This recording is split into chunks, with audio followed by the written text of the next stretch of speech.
So we took a week off of Intellectual Dollar Tree, and we're going to give you an old episode, or as some might say, a classic episode. This is episode 25. We recorded this in November of 2019. Enjoy. The internet is a big dumpster.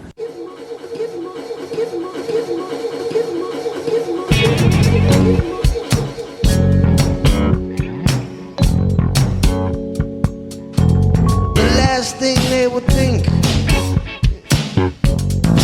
is that I was intelligent. But little do they know, I got documents.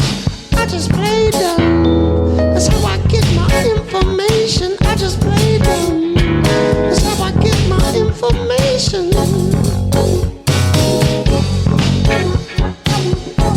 That's how I find out who you truly are.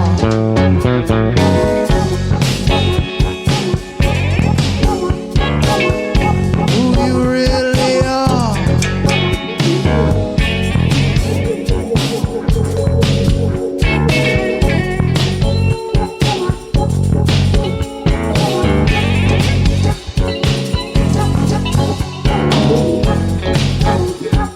I just play dumb.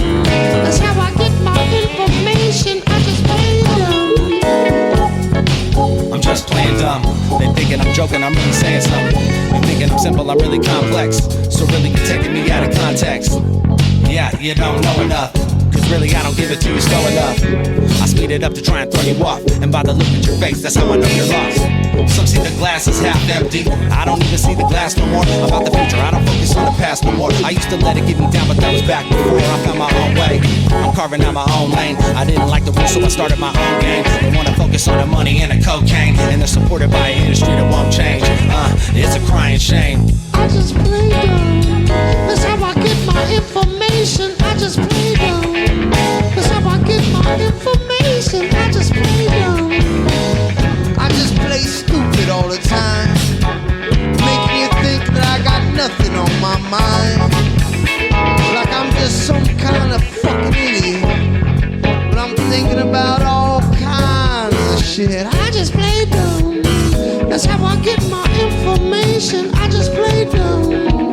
That's how I get my information. Oh yeah, I watch you run your mouth. Find out what you really all about. I watch you run your mouth. I just play dumb. I just play dumb.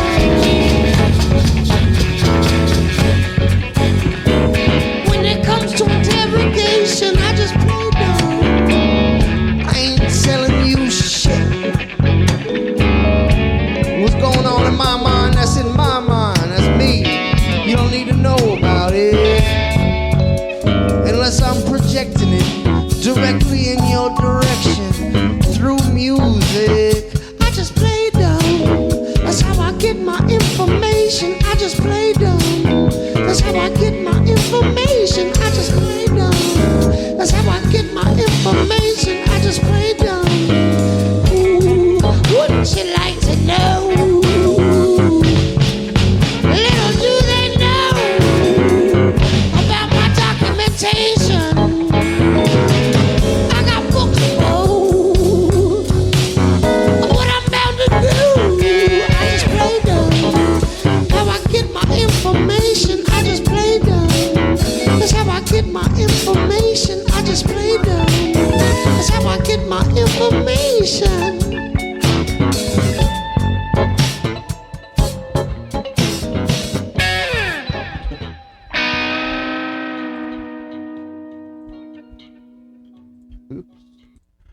All right. Hey, everybody. Welcome to the Intellectual Dollar Tree. This show's live every Wednesday from about 7 p.m. to about 8 p.m., 8:30. And then we do some post-game talk about usually homelessness. Usually. We talk about social issues.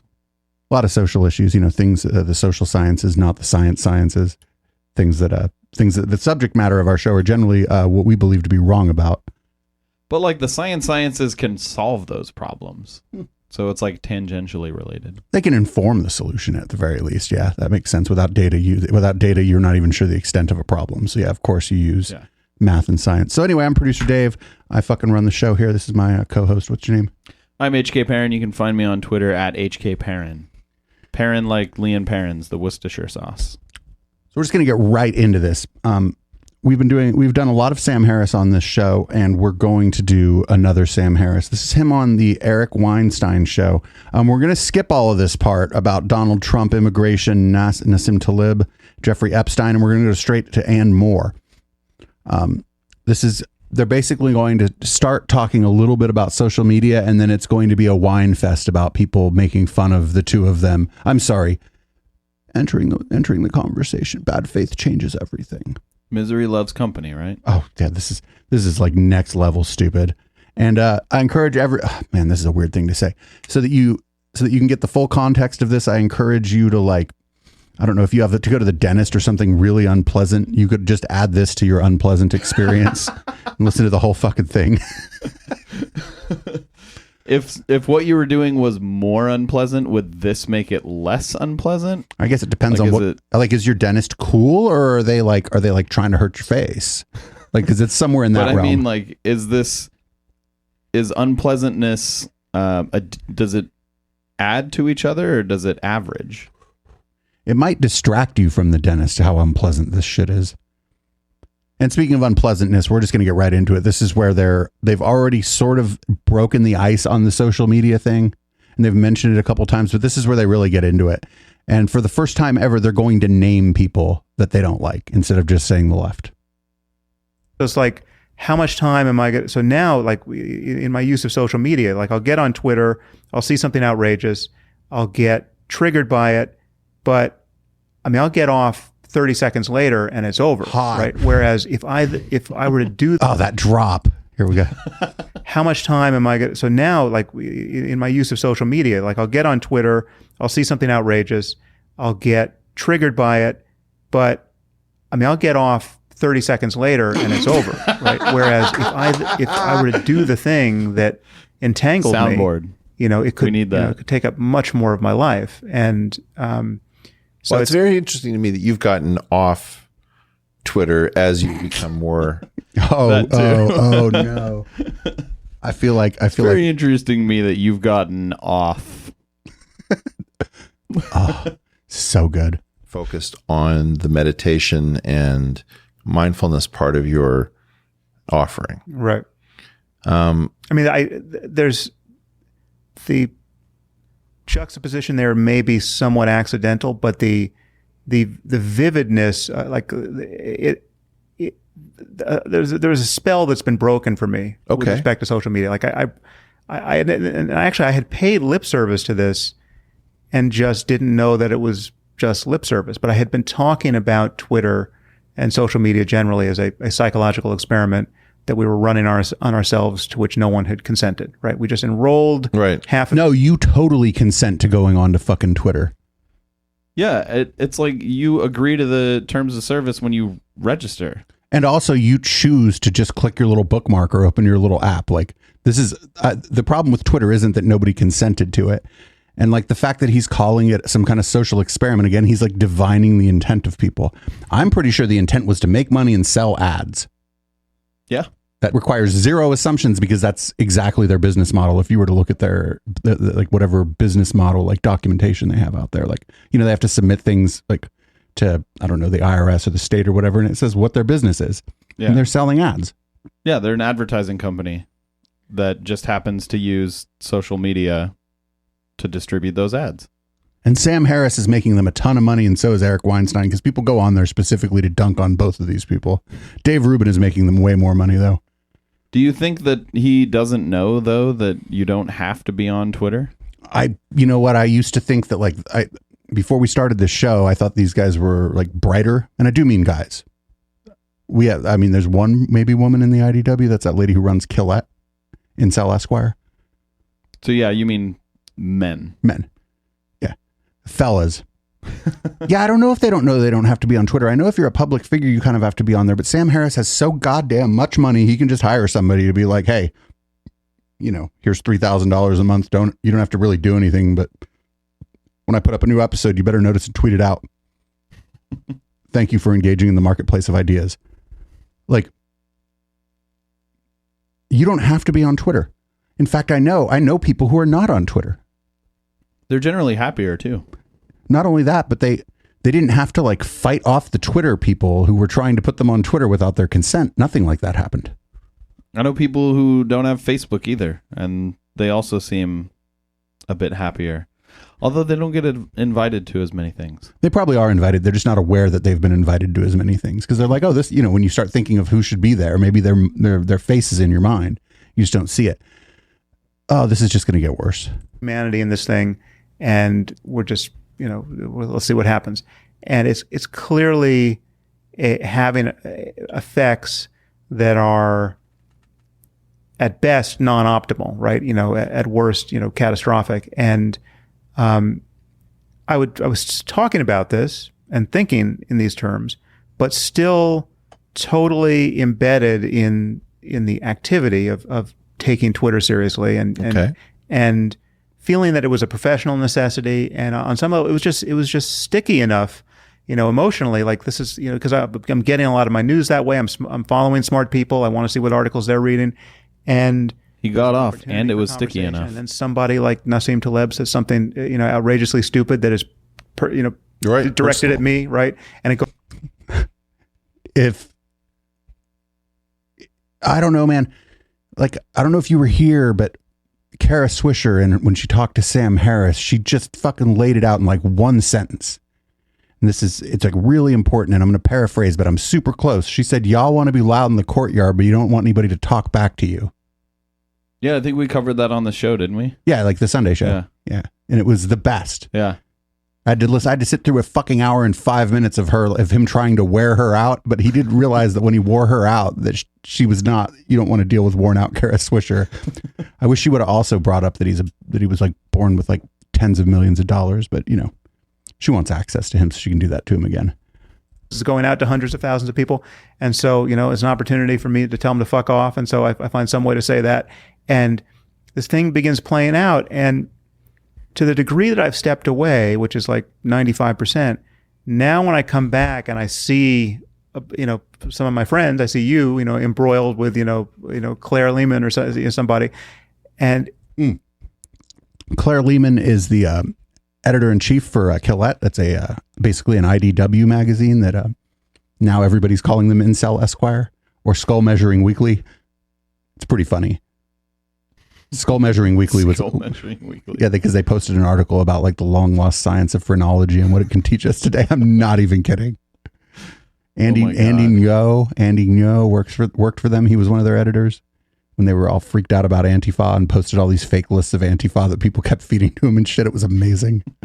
It does look like I'm now in touch with the. Well, you saw that get diffused? Yeah, no, and I think the skillful diffusal of those conflicts is its own public good. That the thing is I've try to maximize. Yeah, there are people that I can't diffuse because I don't think they want the thing diffused. Like you went on this person Nice Mango's podcast. Yeah, that. What does he mean by diffuse? He means he had an argument with and I'm going to back this up a little bit too here. I mean, he had an argument sort of with Claire Lehman. She runs an IDW. Skull Measuring Weekly that I just mentioned a bit ago. They like disagreed about something and then they hashed it out because they largely agree and they're like on the same gravy train, right? Mm-hmm. And so he diffused that. That means, they either agreed to disagree or whatever, right? And now it's being juxtaposed with the people who don't agree with them, disagreeing with them on Twitter. Like, this person who agrees with me on almost everything, we were able to like come to some sort of truce on this like minuscule thing that we didn't agree on, or something she wrote that I didn't necessarily like, versus like, no, these people disagree with everything that we're saying and they think we're a joke. Why can't we diffuse them in the same way? So by diffuse, he means win the argument. He can't win the argument. Right. Or the argument just stopped. Like, because they're like, I guess we disagree on this. And he's probably able to do that with the lady who publishes, we'll call it Skull Measuring Weekly for this, for the purpose of this broadcast. SMW, that's right. But she doesn't like, it doesn't seem like, at least the things she publishes aren't fundamentally in disagreement with the things that people like Weinstein and Harris are publishing. So it's just easier to disagree around the edges than to like disagree at the core of on a fundamental set of things. So what's going to happen here also, he said her name is Ina, also known as Nice Mangoes. Her conversation with Sam Harris was our first podcast of this. Like our first show was the Polite Conversations with Ina. I like her a lot. She's really cool. She's an ex-Muslim, and she challenged him. And at one point during the conversation, he said something and she was like, "Oh dear." So she became incredulous with him. And, so they're going to throw her under the bus. The problem that I see here is that they're doing this and all she's doing is posting his own words and criticizing him for it. And, she's like her podcast is tiny. Like, so now she's just going to get all these douchebags like going after her. This is like, it's like irresponsible to go after somebody, who like gets less than 1% of the audience of even probably Eric Weinstein's new show, I think. But Sam Harris is not one to avoid punching down. That's correct. So I'll turn off the side chain, and I kind of want to listen to this whole exchange here. On public good that the thing is I've try to maximize. Yeah, there are people that I can't diffuse because I don't think they want the thing diffused. Like you went on this person Nice Mangoes podcast. Yeah, that talk about a no good deed going unpunished. There's just something. I did wrong. My best to launch her podcast. There's something wrong with that account because there's many ways in which it seems quite reasonable. Yeah, and then it just rated into mental illness. Well, there's Whoa. Like, that's a nice lady. I've heard her podcast. If you want, maybe we won't listen to that episode again, but we can listen to the first 5 or 10 minutes of one of her shows and we could take a look at her Twitter feed. That's a cool lady. Like, she is not, and by the way, there's nothing wrong with people who have like, that are not neurotypical either. I want to be real clear there. Like, yeah, like that was bad on several levels. And she just doesn't like you. Like, she thought you were an asshole when you went on her show, and she thinks you're an asshole now. That doesn't mean she's mentally ill. It means she doesn't fucking like you. Like, some people don't fucking like you. But again, this is like I don't know. I don't want to guess her age. I hate guessing age. She's younger than we are. Maybe right around your age, if I had to guess. And she just doesn't have some massive following. And I don't understand why they're doing this. Like, if he did it to us, by the way, I would be ecstatic. If he was like, I saw this thing they were making fun of it called the Intellectual Dollar Tree. All of a sudden my phone would start buzzing at me telling me my site was being DDoSed and shit. But like, I don't know. That would be the best thing that happened to us. Second best only to the possibility of Scientology coming for us, because we could grift on that for a decade. You're talking about you don't know what to want to do with the rest of your life. We can go on the anti-Scientology grift together. There's a personal nastiness about it that just doesn't let up. Yeah. And a lack of charity. And what I find is that there are certain things I can do to slow down that kind of negative experience. And then there are certain diehard actors, some of whom are quite polite and charming and funny, who just will not, like, their thing is they will ride this to the most negative place if they can get there. Or maybe their belief about what you're saying is that you're saying a bunch of shit that is negative and bad. Like, why are they assuming bad faith? I thought they don't like that when other people do it. Like, aren't they just assuming the worst faith? Do they not like that when other people do it? They don't like it when people, no, they sure do it a lot. But they're, what is that? Accuse your enemy of the thing that it is that you are doing. Oh yeah. Always do that. Yeah. They're like assuming like the worst faith possible on behalf of people they don't even know. These people may just have legitimate disagreements with them. Like, yeah. Like we make it's okay to disagree. We make a joke about entering the marketplace of ideas in bad faith, not because we really come here in bad faith and don't believe everything we say, but because it's like such a thing that keeps being repeated by the folks who people generally call intellectual dark web. They talk about bad faith actors and shit. It's like, well, we're here in bad faith. They may not even use that terminology, but what they say is, they accuse people of doing that in all sorts of different ways. Right. You're out to get me. Yeah. Like, it's a conspiracy theory, right? Like, this is all a conspiracy theory about the people who disagree with with popular people and make fun of them. What, have they never seen anything? Yeah, it's like the reality that I see is not real reality. You can't possibly just disagree with me. You must be doing it for some other reason. That sub-community, I've been talking about in terms of, we have diversity and inclusion, which I'm willing to say is a good thing. And then it needs a different function, which is interoperability and exclusion, because there's certain people who can't be at the table for a conversation if it's going to progress. Okay, so stop saying that you want to like have all ideas on the table, because you're saying there's certain people who aren't going to let a conversation progress. Maybe they like will disagree with you on a point, and they're like, no, I really don't. I'm not going to just, we can't just let this go. Like, I want to keep talking about this because I disagree with you on this. Even if they're like, no, I think you're fucking stupid and here's why. Like, why can't they be involved in the marketplace of ideas? Like, why, like maybe your idea isn't wearing a suit, but it's still your idea. I mean, if you're threatening to kill them or something, sure, but that's illegal. Like, yeah. Like, violence should be the line. Right. And then you're not engaging in ideas anyway. You're engaging in violence. Yeah. They just don't want to be mocked. And like, yeah, because like no one's threatening violence against these They probably guys. get the average, the occasional crackpot, but so do we. But that's not who they're talking about. No, they're talking about Ina.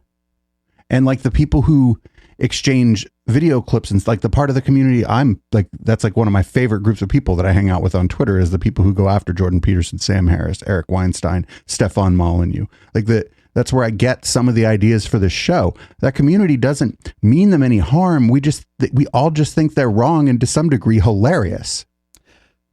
It kind of shows that they have no argument against the criticisms, though. Because if they legitimately had an argument against the criticisms, they would just argue that rather than just complaining that there are criticisms.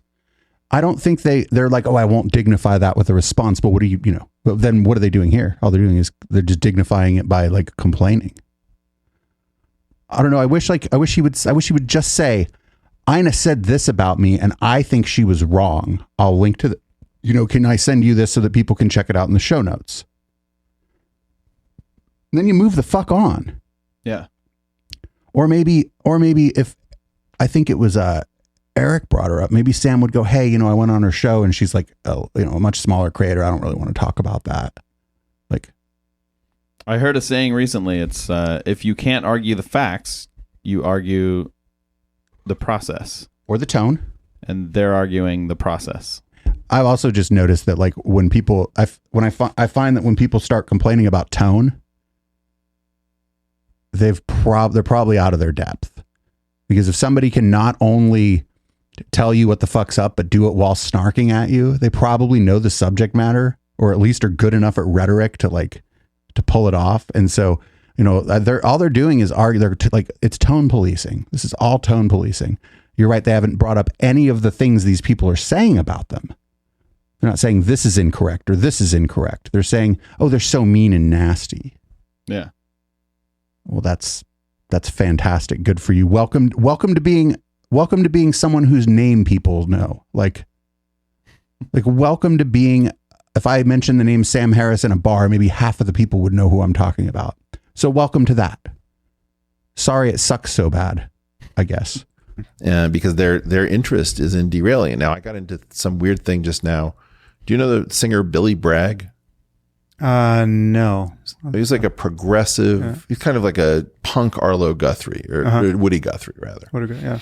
And like he turns out he wrote a book and he's talking about Eric Weinstein, an investment banker who is a free speech, champion. Won't meet with he's got a whole story in his mind. And so he took a shot at you in his book. He went on. He didn't take it. This isn't taking a shot at you. This is saying this is what I think about this person. This rhetoric about attacks and taking a shot. It's all very dramatic. Do you know what I'm saying? Like, I'm not going to be like, oh, we attacked Sam Harris on our podcast. I'm going to be like, oh, we made fun of Sam Harris for about an hour and a half last night. It was fantastic. And if someone did that to us, we would love it. Yeah. We'd be like let's dance, bitch. We wouldn't be up in arms about oh, this person disagreed with me and called me an idiot, I'd be like, all right, let's chat. Let's you and me. We did a podcast about an IDW podcast that's about the same size as our podcast just to see if they'd come for us, okay? And they haven't. I even left a comment on their YouTube saying, "Hey, we did a video about this. We think you're wrong."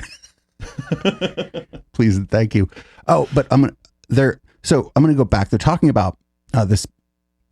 It's a friend of Sam Cedar's from the Majority Report. Sam's going to come up soon. And by the way, Sam Cedar responded to this, and anybody who hangs out for the post game, we're going to watch that because it's like the proper response. Because he's like basically like, "Come on, let's go."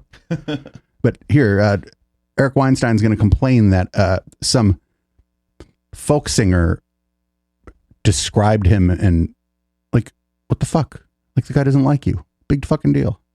There's that he wrote a book and he's talking about Eric Weinstein, an investment banker who is a free speech, champion, won't meet with, I don't know, he's got a whole story in his mind.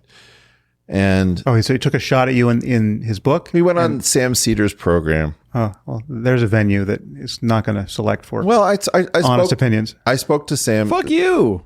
Like, again, he's just going to say that. He's not going to give any examples. He's not going to be like, "Oh, Sam had this person on and this person's very dishonest and here's what this person's done."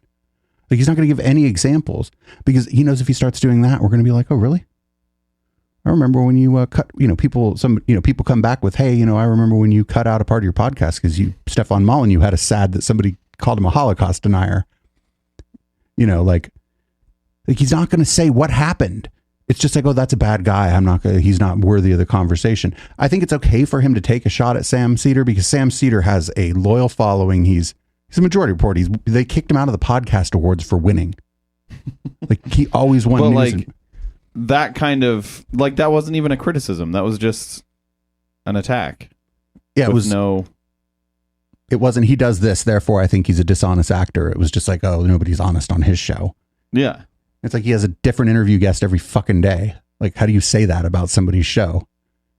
Oh, and here we go. Look, there's a problem with the Saul Alinsky thing where Saul Alinsky's rule. For anybody not listening, the Saul Alinsky thing went around on Fox about fucking 2008, 2009, and they were talking about it, and he wrote a book, Rules for Radicals, and they were talking about it, and it was really funny because someone on their show said it was like a round table or whatever, and they stopped and they're like, "Oh, what do you think?" And the dude just looked right in the camera and goes, "Who is Saul Alinsky?"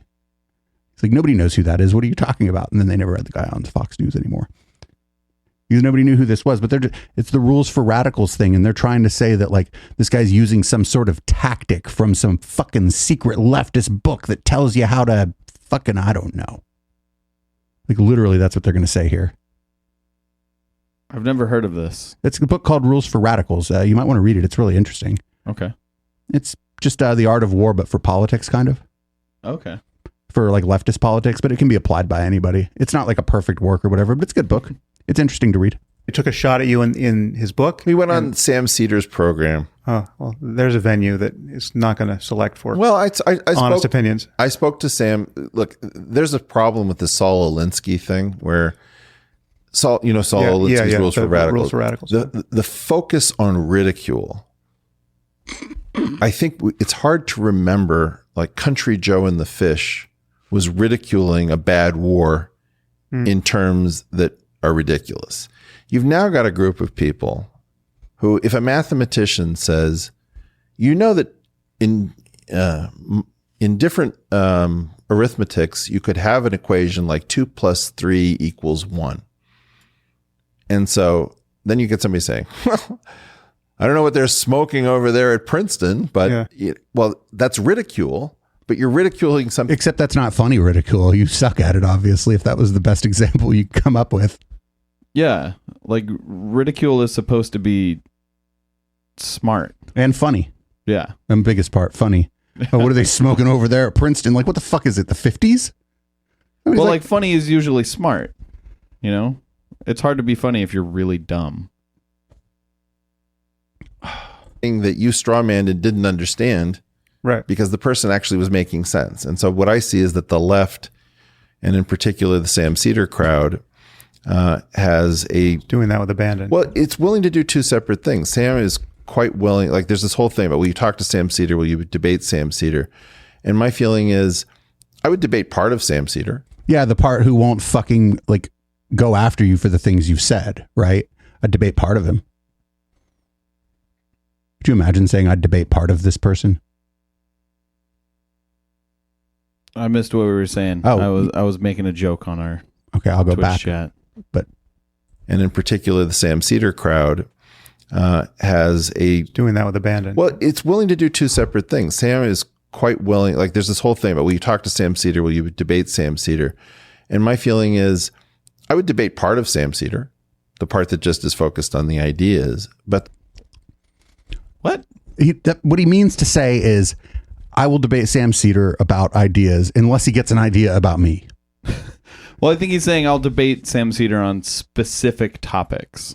Right, not on is what I am doing harmful, because that's the thing that but like the way he said it was really stupid, because like the way he said it was like, okay, you're not going to debate like the brushing his teeth Sam Cedar. Right, like, I'll debate part of him, and it's like, well, yeah, if he's brushing his teeth, he might spit his toothpaste at you if you become too annoying, which is a likely thing. Also, like that, I'd pay to see that. You'd probably be involved in a home invasion because most people like don't invite their debate guests to watch them brush their teeth. The part that is kind of like nasty and ridiculing and doing the Alinsky thing, I don't know what to do with it. I'm not interested. I've spoken to Sam Cedar on the phone. It's perfectly reasonable, made sense to me. We disagreed on positions. Sam Cedar, but only part of him, only his penis. He spoke to him on the phone. I bet he was, I don't know. See, like, this is all really weird because, I mean, they're just basically copying to like not wanting to speak to someone because they think that that person's criticism will be too harsh. I think it seems like that's probably. I mean, I don't want to assume what's going on in their mind, but you know, that's probably why they wouldn't want to debate. You know, that's probably why they're saying I would debate him on like specific things. Right. In so many words. They don't like ridicule. Like, what the fuck?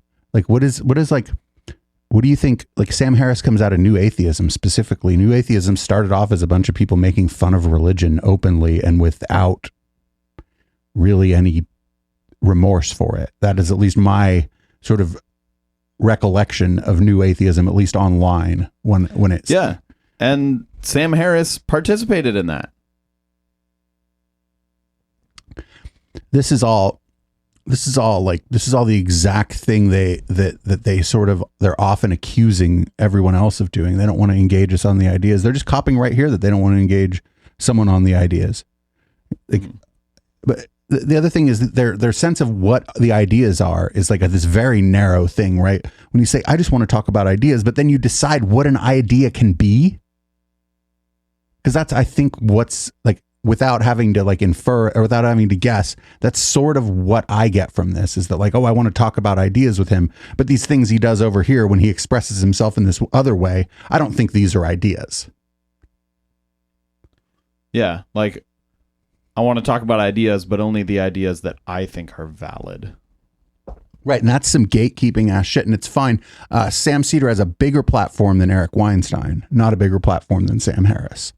And so, like, I don't know, Sam Harris would be doing Sam Cedar a favor, but Eric Weinstein would also be doing Sam Cedar a favor by talking to him on a recording just for a different reason. Just because people would throw a party. Because it would be hilarious. What they don't like is that he's funny. That's what they don't like. They want to engage the Sam Cedar who does the interview for the first 40 minutes of the show where he's talking to like an academic. They want to engage in that way. But they're not going to get that kind of reception because the person whose show it is thinks they're full of shit. So you're not going to put them on like he's a Noam Chomsky or, you know, some person out of, you know, Brooklyn's whatever district who seems pretty cool, who's running for state assembly or whoever they have on for their interview part. They'll get the after the interview part where they make fun of people. And that's just what they'll get. And they don't want that because I don't think that nothing like these guys are just the actually guy, right? Like this kind of stereotypical actually guy. Nothing will ruin the actually guy like being made fun of. If they're trying to sort of like fake smart explain something to you. Mm-hmm. If you are like incredulous to them, like openly so, it wrecks people who like rely on the fact that they're able to give the appearance of being some massive intellect. It just wrecks it, like wrecks the whole way they present themselves, I think, because they present themselves in this sort of high-minded way. And if somebody like comes in and isn't really taking them that seriously because what they're saying isn't really that interesting or new or profound, then it like wrecks their whole premise of the whole thing they're doing. So that's why they won't talk to, they would speak to David Pakman, but it didn't go well for Sam Harris because Dave Pakman kind of made fun of him a little bit and poked fun at his sort of. He didn't go hard enough though. But he made fun of him a little bit. He certainly used humor, like as a tool. And so all that's going on here is they don't want to talk to somebody who they think is better at rhetoric than they are. I think humor, being able to like make a point and make a joke at the same time, I think you're going to stick it better than if you just make the point. But also it helps, being right. Oh yeah. These guys don't really have that going for them. I mean, they're right about certain things, I'm sure. Like they're not going to say everything. Everything they say here isn't false. They did say that there's two different versions of what Sam Seder does, but that's literally the show is cut in half. They do an interview and then they do what they call the fun half of the show. It's like we do this and then we do the post game, and the post game will take Discord remote ins. We're making fun of people here, but it's just different. And so they want the interview guy, but they're not going to get the interview because they're not, talking about anything. They're just complaining. This is amazing. I think they're demanding political correctness from Sam Seder right now. I think it's funny that people listen to this, and I don't mean people like us. Like obviously we're listening to it right now, but like someone's got to be listening to this, just like commiserating with them. Like, yeah, man, it sucks that you can't talk to these guys, and they'll like without them like saying something you don't like. Yeah, which is totally ironic, right? Or saying something you might like if they had just said it in another way. This is all accusing somebody of bad faith, like without any real good reason to do so. I'm going to grab us both another beer. I'll be right back. Well, the line that gets crossed for me always with these guys, and again, it's disproportionately on the left, is the line of conscious dishonesty. I mean, it's your brother's aphorism: bad faith changes everything. Bad faith changes everything. And these guys are in bad faith. They know they're lying about, in my case, my views, my actual beliefs, and not all of them. There's just too much information. Well, David Pakman, fucking bad faith. Fine. Everybody's coming in bad faith. Yeah, I know. But David Pakman said some pretty non-charitable things in some parts that seemed kind of ridiculing. And of me? I think me, other people. Well, I've never seen him misrepresenting my views. Did they get to the part where they said they only watched 45 minutes of Sam Seder's show yet? No, they didn't. Oh, that's the best part. But they're talking about David Pakman, and they're like, he's like, oh, I talked to him, but he ridiculed me. Oh, now if like he'd done that, are they saying that he wished he wouldn't have talked to somebody? Well, no, Sam Harris just said like he never misrepresented him. And it's like, yeah, he didn't. He ridiculed you because you're being ridiculous. Right. And the other thing is, like, I would argue that I don't think that what Majority Report does, it's really important. When they're doing an impression, like when the co-host Michael, who does impressions, when he does a Sam Harris impression, everyone understands that he's not quoting Sam Harris.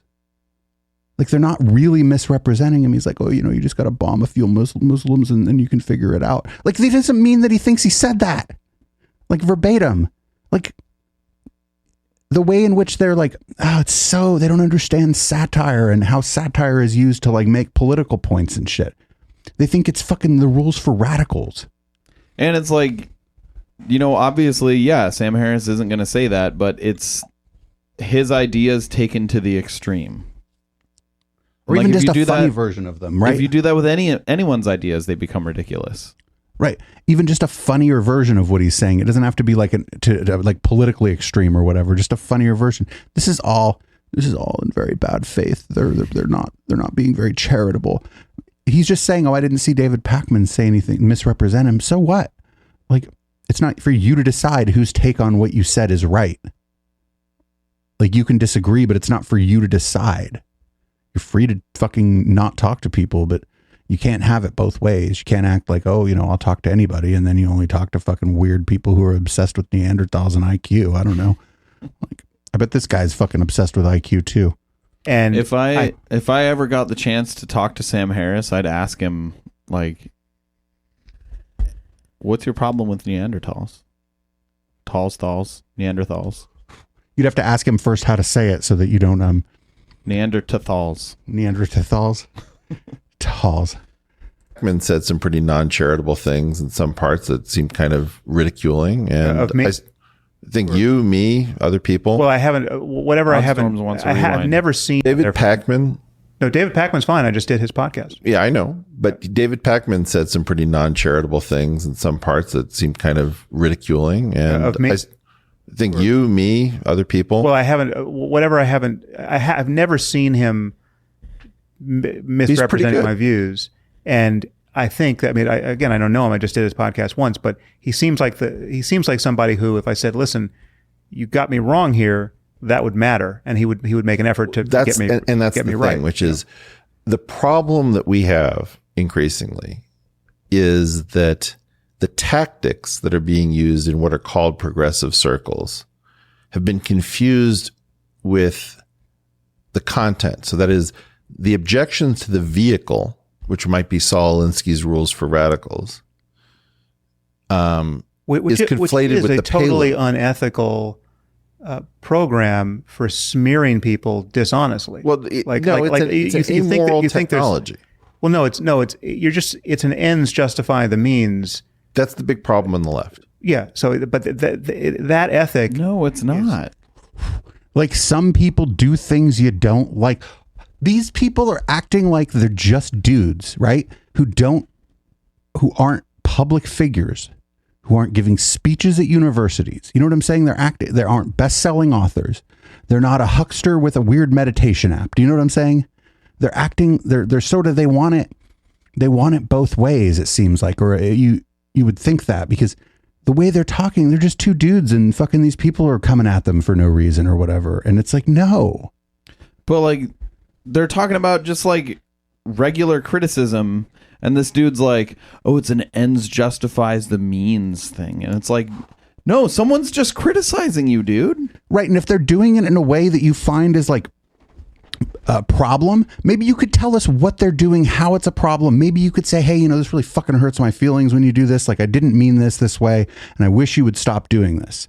Like, even if you and me would have a party if Sam Harris like freaked out and did that to somebody, at least that's honest.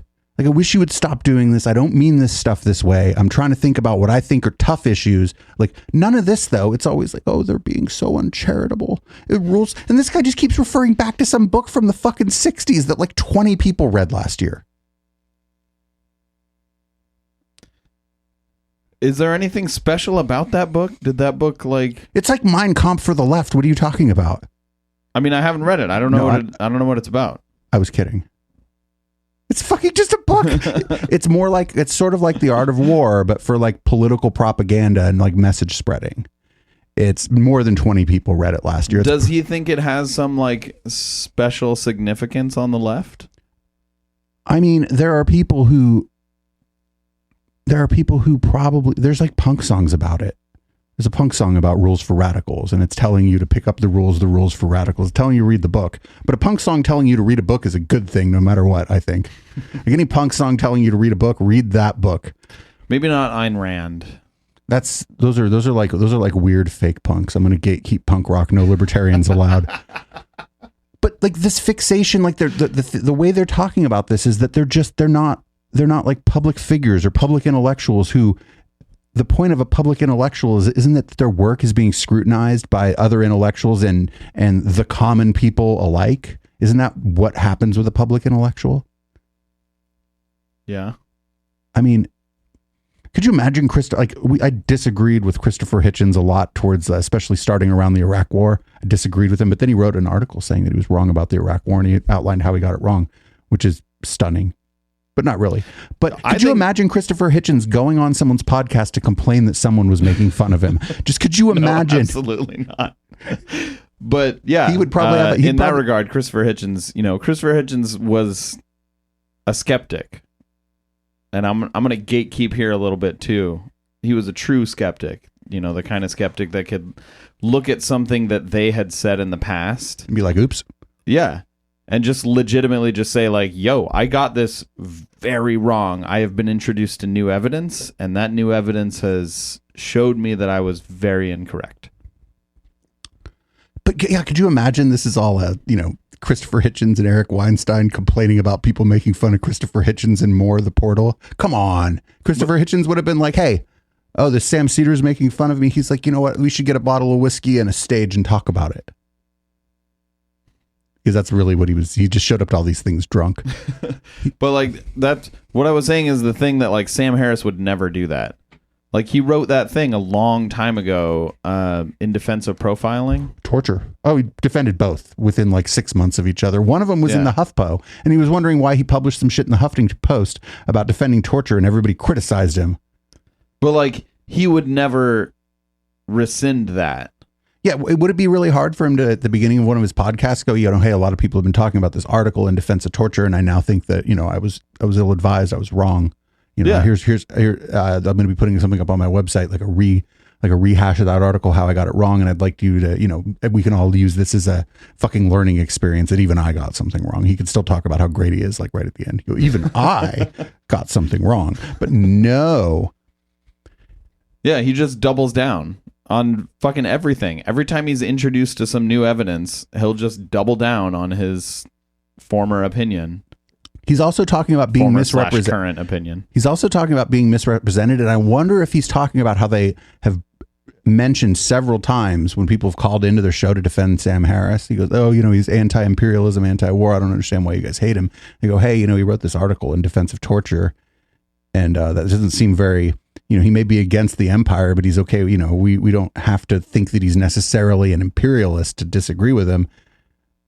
And then somebody will do an impression of him, they'll laugh, and the person on the phone will get mad because their show's brilliant, way better than what we're doing around here. But this idea, I can't imagine any, I wouldn't have thought that Sam Harris would be doing this like in the mid 2000s. Like he's more aligned towards like lawful evil down here in the corner. Lawful evil. Yeah, like there's lawful good, lawful neutral. He's lawful evil. Right. Program for smearing people dishonestly. Well, it's amoral technology. It's an ends justify the means.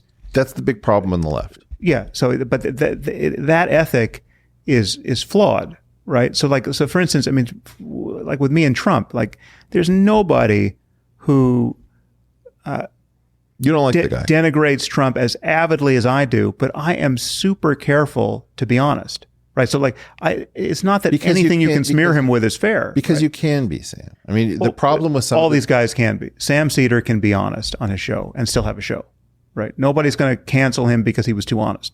No, I think that there's like this very weird other. I mean, Sam, I don't want to get into the Sam Cedar thing in particular. Right. First of all, because he's going to do an entire show. We know you. That's right. No doubt. Yeah.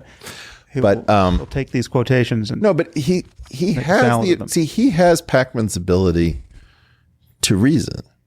I mean, this is the banality of evil, right? Like, there's not that many evil people, right? There's just a lot of people who are functioning in some normal mode with normal incentives, and they become assholes because they're not heroes, right? But so like it takes some work not to be an asshole when you're incentivized to be one, and we're all vulnerable to this, but there's some people who have just cashed in. Go for it. I like how he talked about people cashing in. I think Sam Harris probably brought in more money than the Majority Report did last year off of there, because he's got that weird meditation app that he's charging the sycophants for. He has a meditation app? You think? Yes. What? I've never heard of this. Yeah. Yes, of course. Maybe there's a commercial for it. Maybe there's a fake commercial for it that we can play. If there isn't, Can I look one up? Yeah. Well, we're getting close to the end here anyway. That nonsense on the left makes me crazy because in part it just feels like all of my ideals turned into some piece of crap. We're of the left. Not only the left, man. I came from a farther left part than I don't even know where you started. But I've never been tempted to be anything other than a Democrat. I've never even said I'm going to be an independent because the Democratic Party is certainly me. if I could move to another party that made sense, I'd do it at this point. Anyway, I think that what we don't really understand is that there's a homelessness problem that is really significant. If you are the sort of a person who needs to attach to some kind of institutional structure in a time when there is no institution that actually holds your perspective, you're going to start to do very bizarre things. Now, the thing about you and me is that to some extent, and I don't think we can do this long term, we're okay with being homeless. More about this during Red Light or the post game, because they're talking about, what was that last part? He said he's basically saying we don't have an intellectual home. Do you know what I'm saying? Okay. Being intellectually homeless or whatever. More on this during the post game, because that's a very bizarre thing to say. Like, this guy's podcast launched and probably had hundreds of thousands of downloads within 48 hours of the first episode of this show. Like, this is absurd. They're just complaining that people make fun of them. This is weird. I'm glad they spent this much time on Sam Cedar. Stick around for the post game, everybody, because the Majority Report clip about this is quite good. Right? You can sort of first principles, try to think your way out of stuff. But it's very tough for most people. And I think that there are these sort of collection points in the adaptive landscape of politics. Would you disagree with that? What the fuck is a collection point in the adaptive landscape of politics? What the fuck does that mean? It means you ordered a salad, but you didn't specify which, so you got a word salad. Oh, fantastic. Yeah, well, one thing that seems important is the connection to science. I mean, we're not spending a lot of time talking about science in this mode, but the dispassion and self-criticism that is the only rubric under which real science can be done. Is that why you host a talk show where you fucking complain about people criticizing you all the time? Because science is self-critical and that's just not going to work? I think that's like what's going on here. He describes science as self-critical after complaining about people criticizing him for fucking 10 minutes. It just seems like a very strange juxtaposition is like all I'm saying. Is he a scientist? He's not a scientist, right? Well, he's got a degree in neuroscience, but he's not like working in the field. Like my pops used to always say, I was like, oh, you're a scientist. He's like, hey man, I haven't, I'm management now. I haven't done science in a very long time. He's like, I wouldn't put myself in the lab with those people. I mean, I studied computer science and I've never done any science. Right. I mean, yeah, but I mean, like, I think it depends on your definition. I think that a scientist is somebody who does like scientific research, that works in the sciences day in and day out, right? Yeah. So if you were like some sort of material scientist and you were working for, I don't know, a company that makes SSDs, right? Because they need material scientists, but then you move up the ranks and now you're the CFO or the CTO, you ain't no scientist anymore. Yeah. Like, it doesn't mean that that's not your background. It doesn't mean that you couldn't do that work again. It just means that that's not what you're doing right now. You're an executive. You're in management. So Sam Harris is not a scientist. He's a talk show host. He's a talk show host and apparently a meditation expert. Bleeds into our thinking about all these other issues. I mean, I think that's got to be a relevant variable. It's like you either have a scientific cast of mind or you don't. And when you don't, I have both. Right, but when you don't, wait, what? He has both. Whatever the other option is, he does and doesn't. The other option was you don't have that. Yeah, well, this Eric Weinstein, I'm sorry, he's like the Shep, like of Larry, Curly, and Moe. Well, he's Shep of the IDW. He's like the guy that I don't know. Maybe Shep was smarter than them. Maybe but he's like definitely not the intellectual powerhouse. Like, if I was gonna rate like raw, like what I perceive their raw problem solving horsepower to be, he's like definitely like like probably right above Dave Rubin. Like, because nobody's as dumb as Dave Rubin, but that was actually a true dichotomy, what he just said, and he responded with like, "Oh, well, I'm both." Well, to be fair, the dichotomy that Sam Harris proposed was stupid because you don't just have a fucking science mind. Well, like, that's true. Yeah, we talk about this a lot, and I like bang the way on, he put it was a true dichotomy. Yeah, I like hammer skeptics on this. I'm like, you're not a critical thinker. You can engage in critical thinking and you can endeavor to do it and try to remember to do it, but you're not a critical thinker. So your mind isn't a scientific mind. Everybody's mind is capable of engaging in scientific thought and skepticism and critical thinking, right? It's not like you become that. It's just a thing that maybe you practice it more. So maybe I'm criticizing the wrong person. I should criticize Sam Harris here and say, like, I know both. You're putting that as a dichotomy, but it is not a dichotomy. Like, I think maybe Weinstein was right. Both. Criticize them both, because what Weinstein said was fucking stupid too, because we have to operate under the assumption that he's taking Sam Harris seriously, right? When really that was a perfect opportunity to be critical of something Sam Harris said. He goes, hey, that seems like a dichotomy and we don't always all think that way. Yeah. That doesn't work, because then you've come to this in bad faith and I'm out of here. But it's like saying, either you're standing or you're not. Like, yes, that is a true dichotomy, but it doesn't hold throughout all time. And it's irrelevant. It like doesn't matter, because either you're standing or you're not. That's fine. But that doesn't tell you. It tells you that if you're standing, but you could be sitting, laying down, crouching, kneeling. It gives you very little information if you're not standing. Yes, true. Except that it's like, out of all these switches, this switch is either on or off. Right. Okay, cool. You're not seeing the. You're not even seeing intellectual dishonesty for what it is, right? It's just like motivated reasoning isn't a bad thing, right? Wishful thinking isn't a bad thing. Confirmation bias isn't a bad thing. These are virtues. This is in religion. This is faith. Wait, whoa! Did he just try to say that the left? I don't know where we're at now. He's trying to Is he saying that, or is he saying we're saying that? I presume he's probably saying that people who are more or less of our persuasion are saying that. Okay.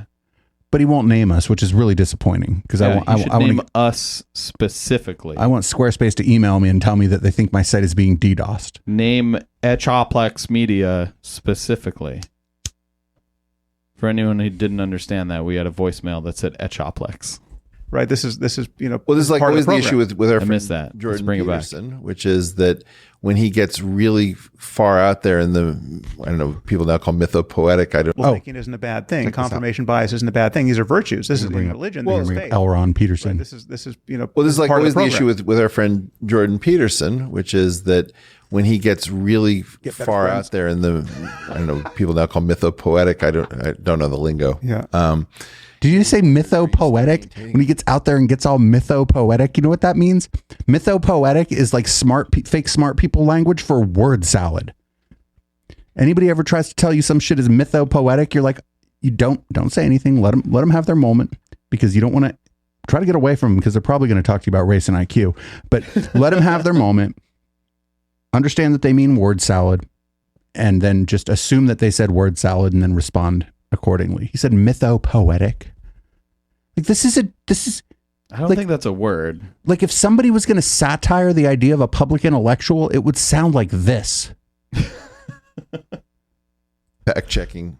Are we getting into Poe's law territory here? As long as those two facilities are present and in dialogue, and as long as the fact checking, what we call the scientific method is in some sense inadequate to me to explain how science has progressed. Right. All the mad thinking and then the spirituality of coming up with breaking new ground doesn't you just gave us Ramanujan about an hour ago. Yeah. So he's having dreams about the goddess Lakshmi handing him theorems. Well, there's that. So, that person fucking probably already figured out the theorem, didn't know it, and like your mind is an amazing fucking thing for a neuroscientist to say that there's anything spiritual about thinking, about being like a mathematician, which is what I assume this person is, and thinking that some god gave you the answer or some theorem while you were asleep is a bonkers ass thing to say if this guy's like a neuroscientist. I don't know shit about neuroscience, but I know that like when you get a revelation, when you figured something out, it doesn't matter when it comes to you. That ain't magic. Correct. You figured it out. It doesn't matter if it came to you while you were jacking off, having sex, taking a shit. It doesn't matter. If you figured something out, you figured it out, and good for you. And like figuring stuff out in your dreams actually happens a lot, and it's like pretty normal. And you know, the people that attribute it to anything more than just your brain working while you're asleep are probably not a neuroscientist. I'm going to go out on a limb here. We're going to go back 15 seconds. I'm going to go out on a limb here and suggest that most okay, like if you're just being polite and you're a neuroscientist, you'd go, oh yeah, of course, spirituality. But he just brought up a thing, like a thing that stands for like here. Right. All the mad thinking and then the spirituality of coming up with breaking new ground doesn't you just happen. gave us Ramanujan about an hour ago. Yeah, so he's having dreams about the goddess Lakshmi handing him theorems. Well, there's that, the Carolist school of Yeah, that's absurd for a person who's supposed to be a neuroscientist to say. That's absurd because I know that that's different than psychology, which is it's probably more on the psychology or like the cognitive sciences end of things than like the neuroscience. But those are like adjacent fields, and you would have some knowledge of the people in those other fields, right? And he just said some spiritual thing or whatever, Heather, where it's trying to separate these things out, and the guy's just like, oh, yeah, they got a theorem in a dream. It's like, that's not... But he wasn't agreeing with it, was he? Well, was he agreeing with it? You know what? Whatever we think he said, he never said that. It's all very... Listening to it again, it doesn't sound like he was agreeing with it. It sounded like maybe he was almost even trying to make fun of it. But, I mean... We'll do this. This show is... Sam Harris is bad at humor. We could have also called this show pedantic, actually. We'll do it again. Thinking and then the spirituality of coming up with breaking new ground doesn't you just happen. gave us Ramanujan about an hour ago. Yeah, so he's having dreams about the goddess Lakshmi handing him theorems. Well, there's that, the Carolist school of astronomy that came up with infinite series before Newton and Leibniz was doing it in religious poetry. It rhymed, I think, over there in Kerala. So there is a kind of madness that you have to invite to break new ground, and there's a kind of sanity that you have to invite to wrestle with the madness. And our friend Dan Barkay came up with this idea that science is a two-front war, but that most people have only been deployed to one front. You don't have to be crazy to come up with good shit. Like, the fact that some people that do come up with good ideas are crazy doesn't mean, like, that's a weird way to extrapolate, like, hey, this group of people who came up with good ideas are crazy. Therefore, all people who come up with good ideas are crazy. It's like just the legend of the mad scientist. Yeah. Essentially, I think that's like fair to like call that. That's just the legend of the mad scientist. Makes for good fucking movies and cartoons and shit, right? But it's like absolutely not true. Like, or, yeah. I mean, some people seem mad or whatever, but they're just weird. They're just different than you. I don't even know that, like I don't know, maybe people thought people doing the science were mad back in the day because they weren't like doing the religion. And that's why like I mean, I don't know. We don't know where it came from, right? It's like legends are kind of hard to track down. Maybe they were just saying jokes and people didn't get the jokes. I guarantee no mad scientist ever fucking went and talked to somebody for 2 hours about how they were being criticized. And I think that's a really nice image. I do worry that in part the activist mindset, particularly on the left, has a very clear idea, which is that, it's really a shame the number of people who have to get hurt for justice to be done. Right. Like nobody's saying that. Yeah, fuck off. Oh, by the way, that's been America's foreign policy fucking basically since the end of World War II.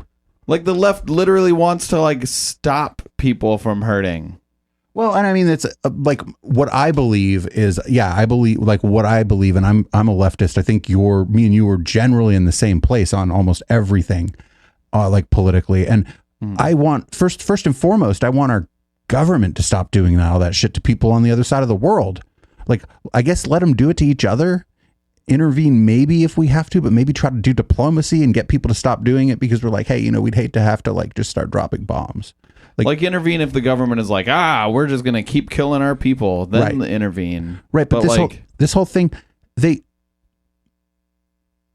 think they're like, when they say we don't care who has to get hurt as we try to get what we want, I think they're fucking. I think he's talking about himself and Sam Harris being criticized on Twitter based on what they were saying before. Like that's what they mean. You think so? What else am I? I mean, what else am I supposed to believe? Are the leftists? Are there fucking? It's like Stalin coming through with tanks. I mean, what the fuck? Like, what else am I supposed to believe except that they're talking about the thing they were just talking about? Because this is like what fucking enormous victim complex right here. If they're not talking about that, then they certainly haven't made it very clear. And I question them as communicators of I question them as members of the marketplace of ideas, is what I'm saying. Is like the only thing that you could believe off of that is that they're talking about like getting hurt, like in the marketplace of ideas.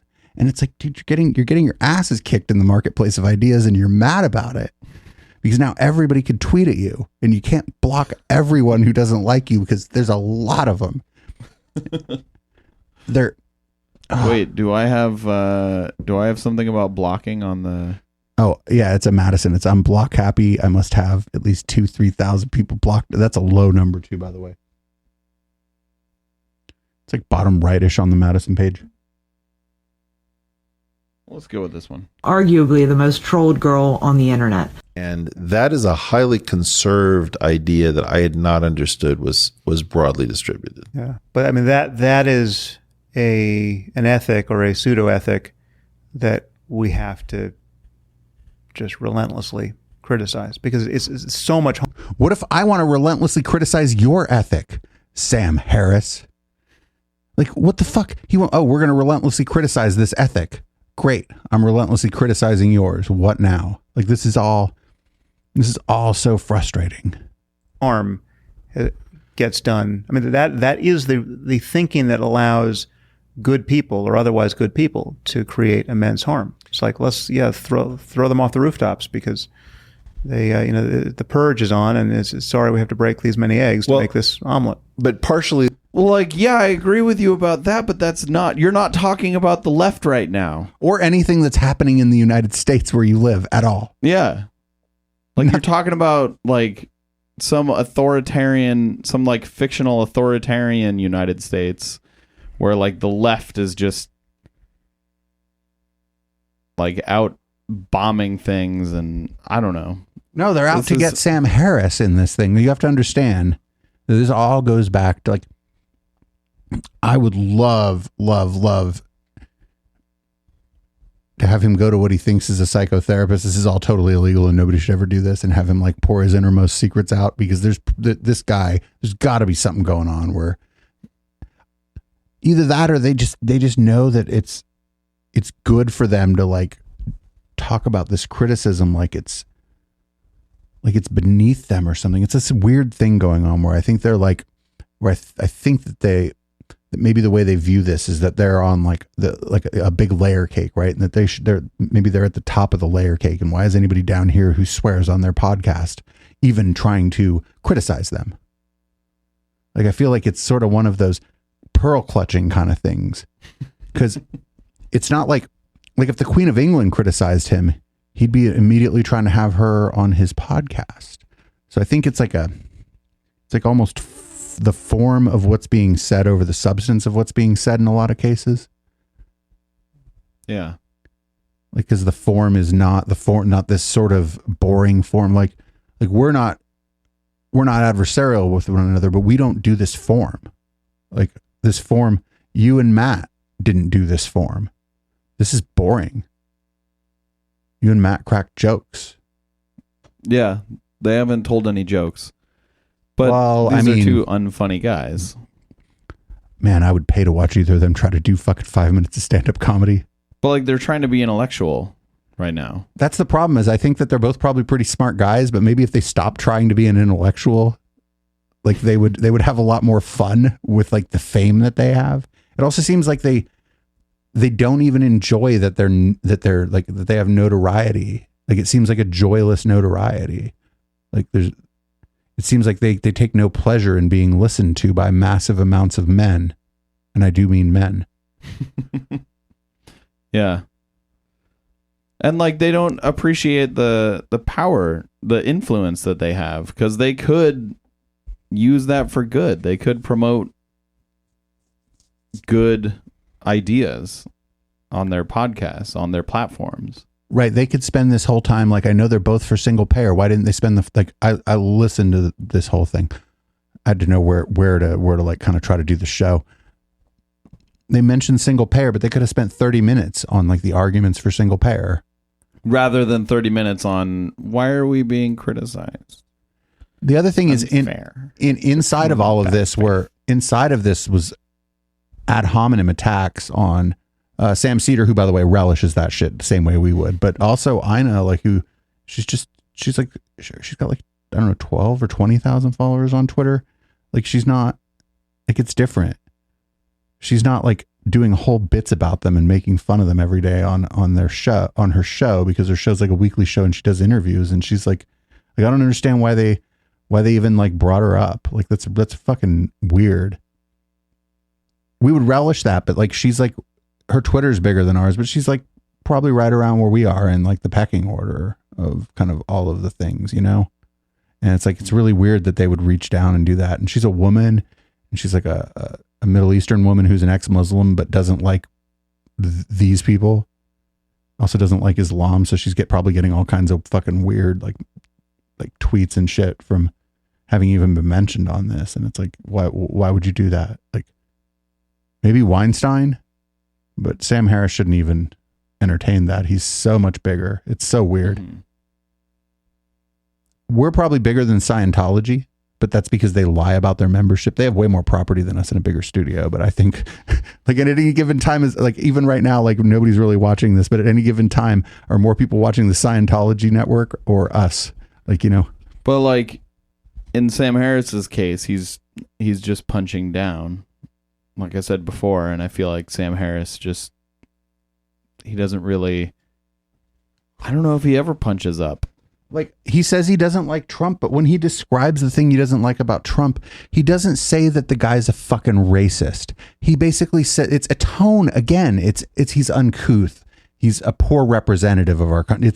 He says that he may have said that Trump is obviously racist, but we listened to that one about white supremacy, and I want to say that he like kind of said that he wasn't sure about Trump, but I don't remember exactly, because he said a lot of dumb shit in the one we listened to about him and white supremacy. I was very angry. Like, but when he criticizes Trump, it's mostly like bad decisions and optics. It's not, hey, this guy's totally racist and I don't want to live in a racist country. So it's not the things that normal people would complain about Trump. Right. It's all these sort of, oh, well, he's not statesman-like and all this shit. And it's like, well, if somebody wasn't statesman-like and they were doing a great job and fucking helping people and using the office to everyone's benefit, that I wouldn't care, but they'd maybe the same criticism. Like, that's what someone would complain about Trump if they were just perfectly fine with the racism. Right. If they were just like, yeah, it's cool that he's racist, but he's not racist about it. Yeah, he's not civil about it. He should learn to use his words more effectively.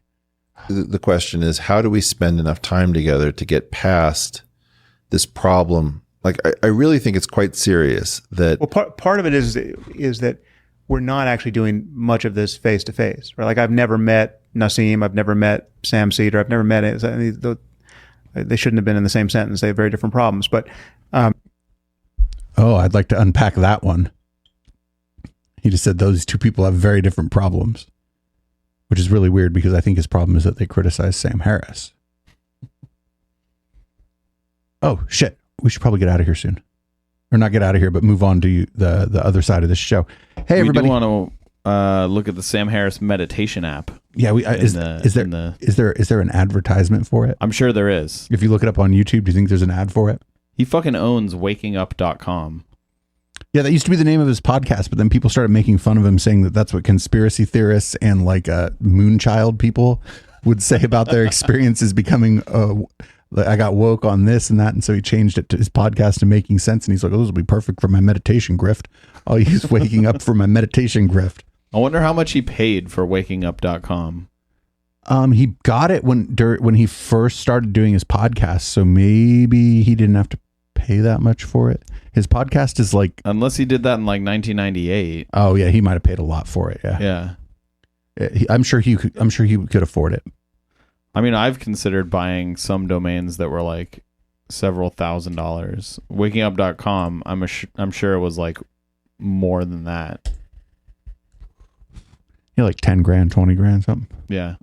Like the interest that he earned, the interest that he earned last quarter on his on his savings account. Any song you got to hear, buddy? We're gonna get out of here. Thanks everybody for listening to the podcast version of the show. I appreciate it. Really, the live shows where it's at though. I got to hear Chocolate.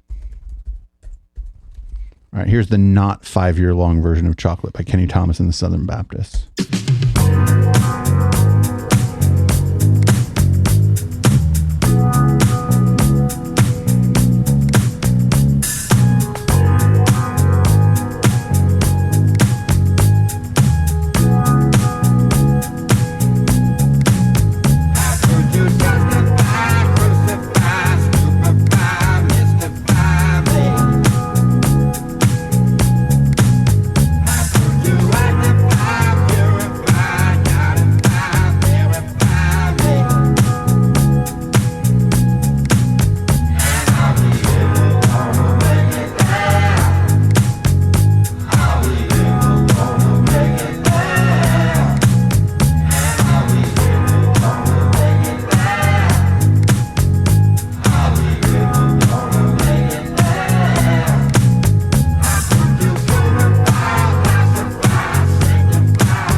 Echoplex Media streams 7 days a week on twitch.tv/Echoplex Media. With a variety of hosts and topics, there's bound to be something you'll like. or hate so much you can't stop watching it. All times are Pacific. Check out our full schedule at echoplexmedia.com.